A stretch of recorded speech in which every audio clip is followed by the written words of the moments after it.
Shalom dan salam sejahtera kepada semua saudara.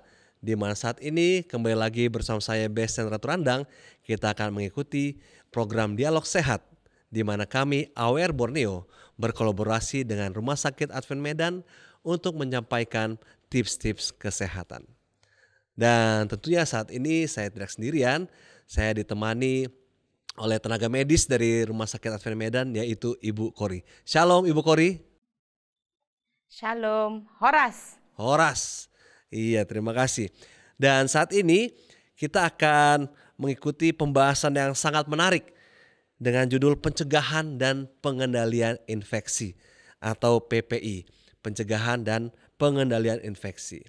Oke, untuk di awal ini Bu Kori, kira-kira Bu Kori mau buka dengan kalimat apa nih untuk PPI itu sendiri? Silakan Bu. Ya, PPI itu adalah pencegahan pengendalian infeksi, di mana itu adalah disiplin ilmu terapan yang mempengaruhi semua kegiatan perawatan pasien dan pelayanan kesehatan. Kemudian tujuannya itu adalah untuk mencegah HIV dan pencegahan resistensi antimikroba atau AMR. Dan kemudian itu adalah komponen penting dari satu kualitas layanan kesehatan dan keselamatan pasien.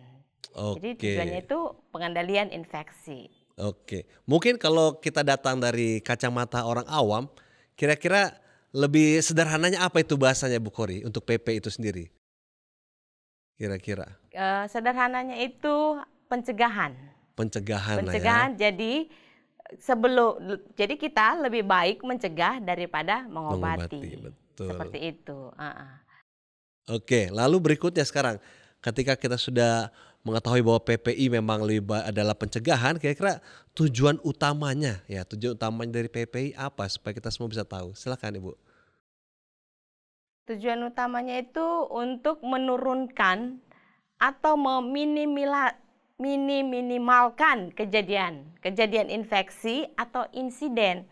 Insiden itu bisa terjadi pada diri kita kalau kita sebagai orang awam. Kalau kita berada di rumah sakit, itu kepada pasien kita, ya, pasien, petugas atau staf dan pengunjung dan masyarakat yang ada di sekitar rumah sakit. Jadi kita itu memang harus menurunkan insiden rate infeksi, begitu. Oke, kalau kita ngomong soal infeksi, kalau saya datang dari orang awam ya, kita seringnya melihat infeksi itu terjadi di luka-luka di tubuh misalnya. Ada anak jatuh, lukanya tambah besar karena infeksi. Atau ada yang mau dibahas lebih jauh dari itu Bu Kori mengenai PPI itu sendiri? Kalau seperti tadi Bapak Basan katakan, anak jatuh nih contohnya orang awam ya kan. Biasanya itu memang kita lihat dulu jenis lukanya, dia tidak perlu langsung ke rumah sakit. Tapi kita lakukan segera pembersihan di rumah dengan yang ada seperti air mengalir, kita bersihkan lukanya. Kemudian ya kita kasih sabun yang ada antiseptik atau yang berbau antimikroba. Seperti itu. Kalau dia lukanya besar, ya itu perlu penanganan ke rumah sakit. Nanti di rumah sakit itu akan kita lihat, akan ada prosesnya, pembersihan lukanya dengan baik, dengan benar. Kemudian akan diberikan antimikroba atau antibiotik agar infeksi itu tidak terjadi, seperti itu. Oke, artinya dari penjelasan Ibu Kori ini saya bisa melihat bahwa infeksi ini terjadi seperti rantai ya. Ada perputaran sepertinya, artinya dari luka itu mungkin terjadi sesuatu hal dan lain hal hingga akhirnya cukup membuat jadi masalah besar dari infeksi. Kira-kira seperti apa sih Bu rantai dari infeksi itu sendiri? Ya, rantai infeksi itu sebenarnya dia ada agen. Agen itu adalah tempatnya, agen infeksi. Kemudian ada reservoirnya. Nah, setelah dia dari reservoir, dia akan ada pintu keluar. Nah, sebelum dia keluar pasti ada cara penularannya kan, ada pintu masuknya. Pintu masuknya itu kemudian siapa orang yang dia masuki, gitu. Penjamu yang rentan siapa? Orang yang antibodinya dalam keadaan kurang. Jadi infeksi itu bisa masuk bila mana imun tubuh kita itu rentan. Nah, begitu. Pintu masuknya itu apa? Lewat saluran eh, reservoirnya itu bisa masuk ke penjamu yang rentan itu melalui kontak langsung, ada yang tidak langsung, droplet, airborne, dan vehikulum itu melalui makanan, air, minuman, darah, bahkan vektor atau binatang pengganggu, binatang pengerat. Jadi itu cara penularannya. Dia akan masuk lewat pintu masuk yang memasuki host. Host itu siapa? Kita.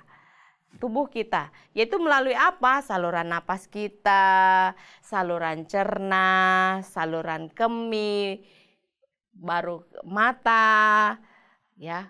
Kemudian bagian kelamin atau kulit kita yang tidak utuh. Itu adalah menjadi jalan pintu masuknya infeksi.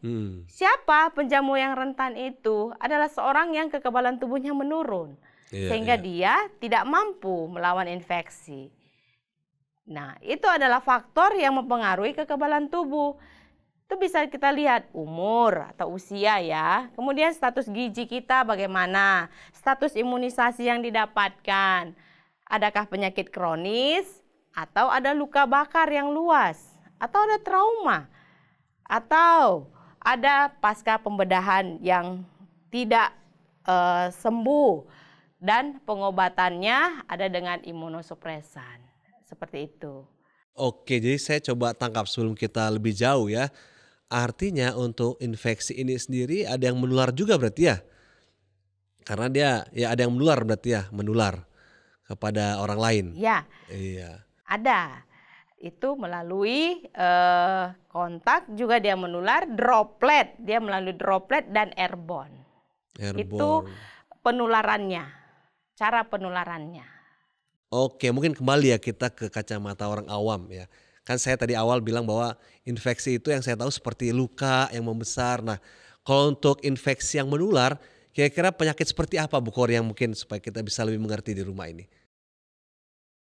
Nah, kita lihat ya cara penularannya tadi kan ada melalui kontak, ada melalui droplet, dan ada melalui airborne. Kalau dia melalui kontak, itu penyakit yang bisa ditularkan itu adalah lewat darah. Jadi itu bisa nanti HIV, contoh berhubungan, kan itu melalui kontak, secara kontak langsung. Atau saya menyentuh pasien yang dengan kondisi HIV, dengan tadi kulitnya yang tidak utuh. Nah, saya tanpa menggunakan pengaman atau APD, saya sentuh, tangan saya luka, ya saya bisa terkontak penyakit HIV, hepatitis, seperti itu.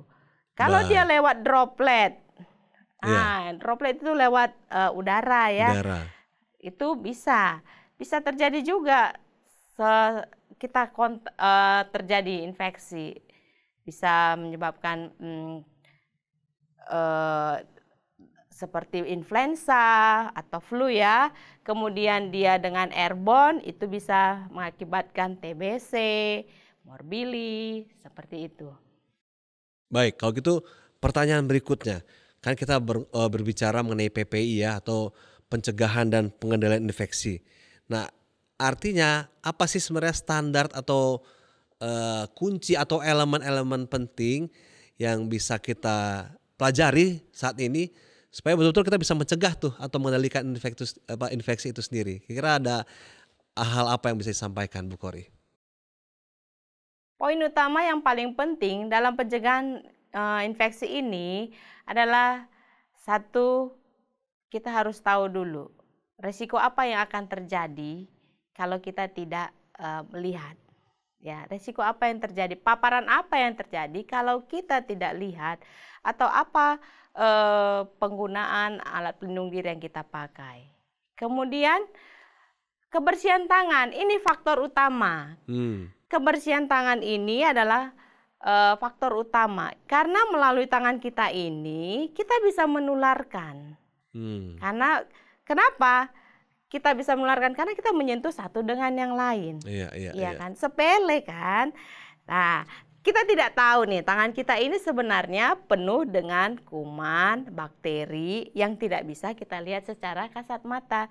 Jadi, sebenarnya ada beberapa poin penting. Tapi di kebersihan tangan ini adalah poin yang sangat penting. Caranya bisa. Caranya sangat gampang. Kebersihan tangan itu bisa kita lakukan dengan melalui alkohol swab dan dengan sabun atau di bawah air yang mengalir. Caranya sangat gampang. Waktunya pun sangat singkat. Kalau dengan alkohol base itu waktunya 20 sampai 30 detik.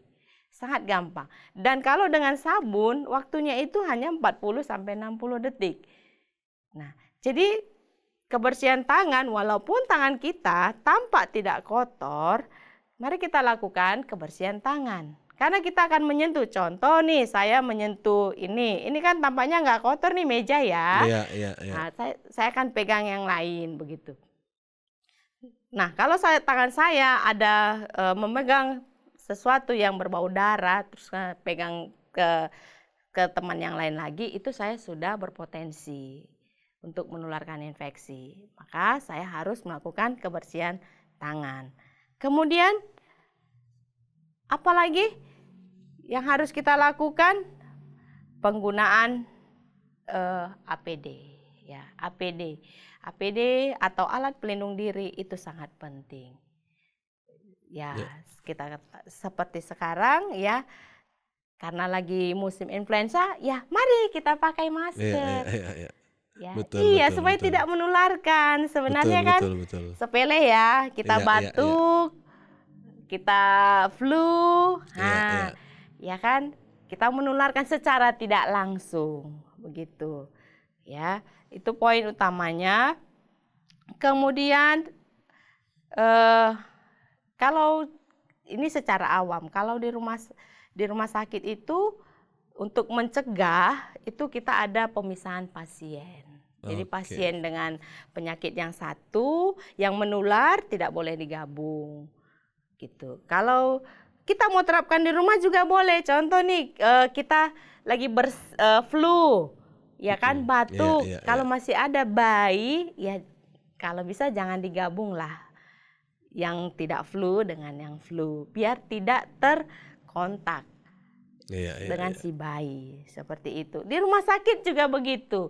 Kita pisahkan pasiennya sesuai dengan klasifikasi jenis penyakitnya. Kemudian apalagi yang harus kita lakukan? Ya, kalau kami di bagian kesehatan ada namanya injeksi safety, penyuntikan yang aman. Dari penyuntikan pun bisa kita menularkan infeksi. Bagaimana kalau jarum suntik yang kita pakai tidak kita ganti, kita suntikan lagi ke orang lain, itu salah. Ya, tindakan-tindakan yang dilakukan tidak aseptik, itu juga bisa menularkan penyakit, infeksi, bisa menyebabkan pasien itu terjadi infeksi. Maka perlu septic teknik. Kemudian lingkungan. Nah, lingkungan juga perlu. Kenapa? Lingkungan juga harus dalam keadaan bersih. Di rumah juga kita harus terapkan. Kalau lingkungan kita kotor, otomatis banyak infeksi yang bisa terjadi. Contoh vektor tadi.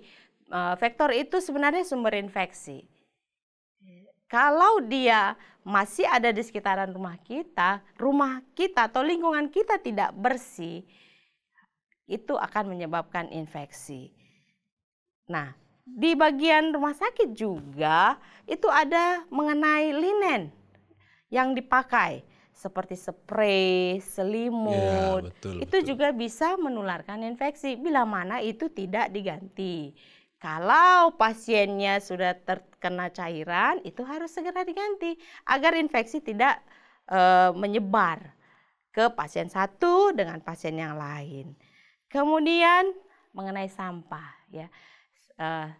Kalau di rumah sakit ada tipe jenis sampah, ya. Ada sampah non medis, medis, dan benda tajam. Yang benda tajam ini Ini juga sangat berbahaya. Ini yang bisa membuat banyak terjadi infeksi terkhusus kepada staf. Kalau terkena jarum bekas pasien itu sangat berbahaya. Sampah medis juga itu juga bisa menginfeksi. Kalau di rumah bagaimana? Di rumah juga kita harus pisahkan sampah yang mana yang harus segera dibuang atau yang bisa didaur ulang, kan begitu. Dan ya jangan menumpuk sampah lah di rumah. Karena itu juga sumber infeksi. Betul, betul, Iya kan? betul. Itu sumber infeksi. Kemudian apalagi kalau di rumah sakit ada namanya pemrosesan alat-alat steril. Alat steril yang digunakan di rumah sakit itu ada klasifikasinya, ada yang langsung masuk ke dalam tubuh, menembus jaringan, ada yang hanya di permukaan. Contohnya kalau operasi, alat-alatnya itu harus steril.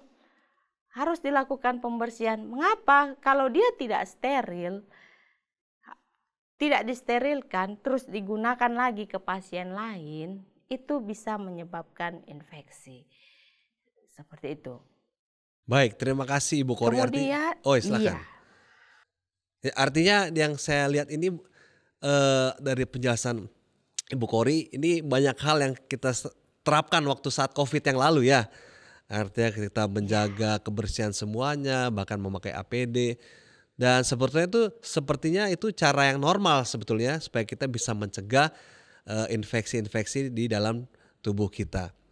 Oke Bu Kori, memang tidak terasa waktu kita cepat berlalu. Kira-kira dari pembahasan kita saat ini, apa yang bisa Ibu Kori simpulkan supaya dapat mengajak semua saudara menyaksikan bahwa betul pencegahan infeksi itu harus kita lakukan. Apa kesimpulannya Bu? Silakan.